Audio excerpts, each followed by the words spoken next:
Καλημέρα φίλοι μου, είμαι ο Δημήτρης, γεια σας και πάλι. Στο σημερινό βίντεο θέλω να σας παρουσιάσω τη συλλογή μου, όπως βλέπετε εδώ πέρα, από τα κουτάκια που διατήρησα από τα παιχνίδια του Nintendo 64. Κοιτάξτε, επειδή είμαι κλασικός Nintendo fan εδώ και 20 χρόνια, θεώρησα απαραίτητο να κάνω ένα τέτοιο βίντεο και να καινοτομήσω λίγο, γιατί οι πιο πολλοί παρουσιάζουν τα παιχνίδια τους. Εγώ θέλω να σας παρουσιάσω σήμερα τα κουτιά, τις συσκευασίες και να κάνω και μια μικρή περιγραφή για το κάθε παιχνίδι. Λοιπόν, εδώ βλέπετε το Charlie Blasts, όχι από τα πιο δημοφιλή παιχνίδια του Nintendo. Είναι ένα παιχνίδι το οποίο το αγόρασα έτσι στα τελειώματα της ζωής της κονσόλας. Όπως βλέπετε η τιμή είναι και στα ευρώ, 13,5 ευρώ. Κοιτάξτε, είναι ένα απλό παιχνίδι το οποίο ουσιαστικά πρέπει να λύσεις ένα puzzle. Υπάρχουν σε κάθε stage μερικές βόμβες, τις οποίες πρέπει να τις κάνεις να εκραγούν όλες και πρέπει να βρεις τον κατάλληλο συνδυασμό. Δηλαδή έχεις μόνο μια εκρηκτική ύλη και πρέπει να συνδυάσεις τις βόμβες με τέτοιο τρόπο ώστε να σκάσουν όλες. Να, εδώ πέρα ας πούμε βλέπετε λίγο, η μπλε είναι οι βόμβες που πρέπει να εκραγούν και το κόκκινο είναι η εκρηκτική ύλη. Ένα παιχνίδι έτσι που θέλει αρκετή υπομονή. Εντάξει, εγώ προσωπικά δεν θα το έπαιζα περισσότερο. Είναι για μια φορά δηλαδή και να τελειώσει εκεί το πράγμα. Βλέπετε, ας πούμε, η συσκευασία, αν και ήταν από τα πιο πρόσφατα παιχνίδια, εντάξει, δεν έχει διατηρηθεί και πάρα πολύ καλά. Πάμε τώρα στο επόμενο. Λοιπόν, Chameleon Twist. Ουσιαστικά η ιστορία εδώ πέρα είναι με ένα πλάσμα που ουσιαστικά είναι χαμελέοντας και πρέπει να βρει τη μορφή του πάλι, γιατί κάτι γίνεται μέσα στο παιχνίδι και μετατρέπεται σε ένα μίνι ανθρωπάκι, ας πούμε. Πρέπει να περάσει μερικά stages, όχι πάρα πολλά. Επειδή είναι από τα πρώτα παιχνίδια του Nintendo, δεν μπορώ να πω ότι ο χειρισμός ήταν πολύ καλός. Τα γραφικά κάπως απλοϊκά, βλέπετε και εδώ, έτσι θα τα χαρακτήριζα μέτρια. Ευχάριστο παιχνίδι, αλλά δεν είναι και για πολλά. Θα το παίξει μια φορά και τελείωσε. Έχει και multiplayer, το οποίο βέβαια ο χειρισμός του και γενικά ας πούμε η νοοτροπία του παιχνιδιού το καθιστά λίγο δύσκολο. Θα μπορούσε να έχει περισσότερη δράση, ένα πιο διασκεδαστικό. Όπως και το Charlie Blast, παρέλειψα να σας πω ότι επίσης έχει multiplayer, αλλά τα tank controls δεν βοηθάνε και πάρα πολύ. Εδώ έχουμε το Yoshi Story, το οποίο ήταν το δεύτερο παιχνίδι που είχα αγοράσει και ήμουν πολύ μικρός και νομίζω μπορεί να το καταλάβετε και από την κατάσταση του κουτιού. Με θλίβει βέβαια λίγο να το βλέπω έτσι, με στεναχωρεί, γιατί είχε και ωραίο εξώφυλλο. Το κλασικό παιχνίδι Yoshi. Εδώ πέρα πρέπει, αν θυμάμαι καλά, να σώσεις τη χώρα σου από κάποια δρακάκια, Baby Bowsers. Ναι, δεν είναι όπως το Yoshi's Island που πρέπει να προστατεύσεις το Baby Mario και να το φέρεις ως το τέλος. Είναι ένα παιχνίδι ευχάριστο, έτσι με ωραία γραφικά. Βλέπετε εδώ, ας πούμε, έχει παλέτα, όχι 3D graphics αυθεντικά, αλλά ευχάριστο. Το μόνο κακό ήταν ότι είχε 6 κόσμους και σε κάθε κόσμο πέρναγες μία πίστα και πήγαινες κατευθείαν στον επόμενο. Δεν έπαιζες την κάθε πίστα με τη σειρά και υπήρχαν 4 stages, 4 πίστες σε κάθε κόσμο. Αλλά δεν μπορούσες να επιλέξεις πάντα σε ποια ήθελες να πας, γιατί μπορεί κάποιες φορές να σου βγαίνανε μόνο οι 2 πίστες, άλλες φορές μόνο 3, σπανίως οι 4, οπότε βασιζόταν πολύ στην τύχη. Μικρή διάρκεια, καλός χειρισμός, αλλά όχι για πολλά. Δηλαδή το Yoshi's Island, άμα τύχει να το παίξετε, να το προτιμήσετε. Τώρα το Mickey Speedway USA είναι μια προσπάθεια να γίνει ένα παιχνίδι με τους ήρωες της Disney, αλλά Mario Kart, το οποίο, αν θέλετε τη γνώμη μου, αν είστε λάτρεις του Mario Kart θα σας απογοητεύσει. Γιατί το λέω αυτό? Ενώ ας πούμε έχει πιο εξελιγμένα γραφικά, μιας και το παιχνίδι βγήκε γύρω στο 2000 και φαίνεται κιόλας εδώ, ο χειρισμός, τα όπλα, όλη η αίσθηση δεν προσομοιάζει, παιδιά, ούτε κατ' ελάχιστον στο Mario Kart. Καταρχάς, αυτό που μου έκανε εμένα τεράστια εντύπωση είναι ότι δεν μπορείς να κάνεις σπινιάρισμα όταν τρέχεις και να πάρεις ταχύτητα. Έτσι, δηλαδή αυτό είναι, θα έλεγα, αδιανόητο. Σε ποιο kart παιχνίδι το έχετε δει αυτό? Άμα δεν εκμεταλλευτείς τη στροφή για να πάρεις ταχύτητα, πού θα το κάνεις? Εντάξει, είναι βέβαια ο παιδικός χαρακτήρας, μιας και έχει τους ήρωες της Disney. Τα γραφικά είναι ωραία, αλλά οι πίστες είναι πολύ μικρές οι πίστες, πολύ λίγα όπλα. Δεν σε αφήνει ικανοποιημένο. Εγώ δηλαδή δεν θα το συνιστούσα. Είναι, σας είπα, για μια φορά και αυτό και τελείωσε εκεί πέρα. Πάμε τώρα σε ένα παιχνίδι πολύ ιδιαίτερο, το οποίο δεν το είχα εκτιμήσει όταν το είχα πρωτοαγοράσει. Το Pilot Wings, το οποίο μάλιστα δεν το αγόρασα εγώ, μου το είχαν κάνει δώρο. Ένα παιχνίδι το οποίο ουσιαστικά γίνεσαι ο ήρωας των εθέρων, είσαι πιλότος, χρησιμοποιείς αεροπλάνα, τέτοια, όχι αλεξίπτωτα, αερόστατα ας πούμε ιδιαίτερα. Έχει πραγματικούς κόσμους, βλέπετε εδώ πέρα. Το παιχνίδι δηλαδή το δουλέψανε από άποψη γραφικών, προσπάθησαν να κάνουν πραγματικά μέρη, να φέρουν μέσα στο παιχνίδι πραγματικό κόσμο.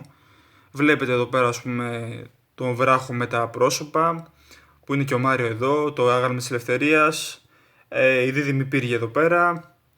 Βλέπετε ας πούμε οι άνθρωποι προσπαθήσανε πολύ, κάνανε καλή δουλειά, αλλά τι γίνεται? Ενώ είναι μια πολύ ωραία ιδέα που αξίζει να τη δοκιμάσετε σαν παιχνίδι, σαν εμπειρία, το παιχνίδι είναι πολύ δύσκολο. Είναι πολύ δύσκολο το παιχνίδι, παιδιά. Έχει 6 παίκτες οι οποίοι έχουν όλοι τις ίδιες ικανότητες, δεν είναι όπως στα Mario Kart ας πούμε, που άλλος είναι πιο γρήγορος, άλλος τρίβει πιο καλά, άλλος έχει καλύτερη επιτάχυνση. Και όλες οι δοκιμασίες που θα κληθείς να αντιμετωπίσεις είναι είτε με αεροπλάνο, είτε με κάτι ρουκετάκια που έχει στην πλάτη σου, είτε με... Τώρα δεν θυμάμαι τη λέξη πώς λέγεται αυτό το μαραφέτη εδώ, να βλέπετε αυτό εδώ που κρατάει αυτός εδώ. Αλλά σας λέω είναι πάρα πολύ δύσκολο, δηλαδή πώς θα κάνεις την προσγείωση, πώς θα μπεις μέσα σε έναν κύκλο από τον οποίο πρέπει να περάσεις, δηλαδή δεν είναι για οποιονδήποτε.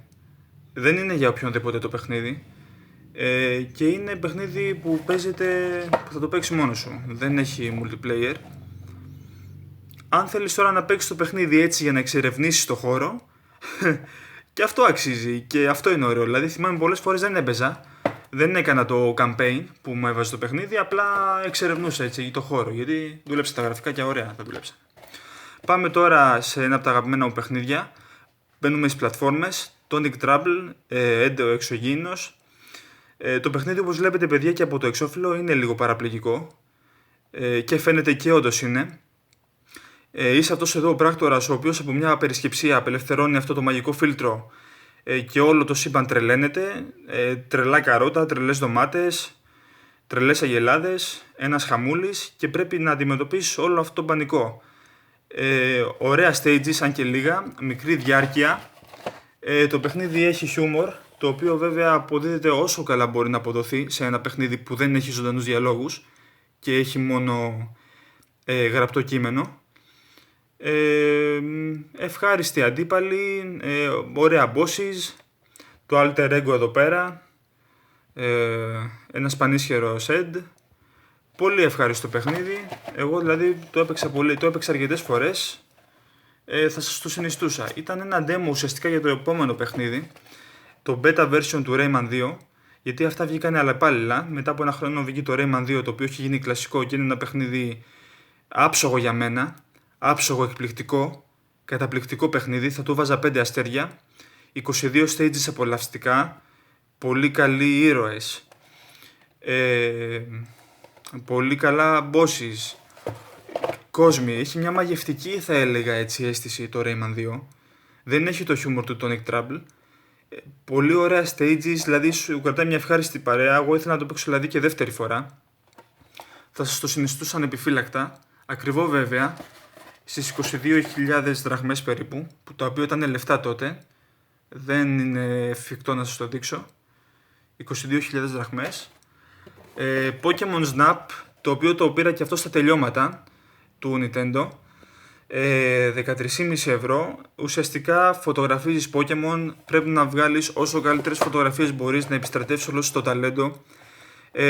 Πολύ ωραία μέρη, πολύ ωραία η λογική ότι είσαι μέσα σε ένα όχημα και δεν μπορείς να σταματήσεις όποτε θες και πρέπει να έχεις γρήγορα τα ανακλαστικά. Το μοναδικό αρνητικό είναι ότι έχει λίγα Pokémon γενικά να φωτογραφίσεις, γύρω στα 60 με 70. Θα έπρεπε να έχει πολύ περισσότερα. Αυτό δεν μου άρεσε καθόλου. Κατά τα άλλα, πολύ ωραία stages, πολύ ωραία ιδέα και μπράβο που τη βγάλανε. Κρίμα που δεν τη συνεχίσανε. Και φυσικά το απόλυτο παιχνίδι, παιδιά, για τον Nintendo 64, το οποίο θα άξιζε οπωσδήποτε να αγοράσετε. Το Pokémon Stadium, το οποίο ήταν η πρώτη προσομοίωση παιχνίδι Pokémon όσον αφορά τις μάχες με 3D μοντέλα, μια 3D εμπειρία, γιατί μέχρι τότε υπήρχαν τα Pokémon του Game Boy, τα οποία θυμάστε πως ήταν, μην τα περιγράψω, sprites, φιγούρες 8-bits.